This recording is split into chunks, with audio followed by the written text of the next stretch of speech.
வித்யா சரஸ்வதியை நமக இந்த மந்திரத்தை டெய்லி ஜபிக்கணும். குழந்தைகள்கிட்ட இப்போ ஜபிக்க சொல்லாதீங்க. ஏன்னா ஒரு 3 முறை மட்டும் ஜபிக்க சொல்லுங்கள். பெற்றவர்கள் அவர்களுக்காக பிரார்த்தனை பண்ணுங்கள். அதே மாதிரி பார்த்திங்கன்னா அவங்க நல்லா படிக்கணும். ஒரு விஷயத்தை திட்டி அவங்க மனசுக்குள்ளே செலுத்தாதீங்க.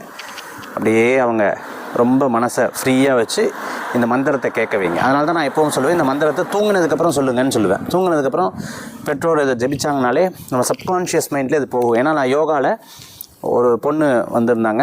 அந்த பொண்ணுக்கு வந்து ஒரு தீராத ஒரு பிரச்சனை இருந்தது. ஸோ 1 வீக் கிளாஸில் அவங்களுக்கு அது சரியாச்சு. அவங்க அப்பா சொன்னார், ஒரு 3-4 இயர்ஸ் நான் நிறைய இடத்துக்கு போனேன், பட் ஷி டிட்ன்ட் கெட் என்ன சொல்கிறது, இதுலேருந்து ஒரு விடை கிடைக்கவே இல்லை. எப்படி நீங்கள் இதை இது பண்ணீங்க அப்படின்னு கேட்டபோது நான் சொன்னேன், குரூப் ஆஃப் யோகா நடக்கும் பொழுது அவங்க வந்து இந்த சவாசனம்னு சொல்லுவாங்க, யோக நித்திரை அப்போது நான் என்ன பண்ணுறேன்னா, எல்லோரும் அப்படி இருக்கும்பொழுது கரெக்டாக அவங்கள தாண்டி நான் போகும்பொழுது அவங்கக்கிட்ட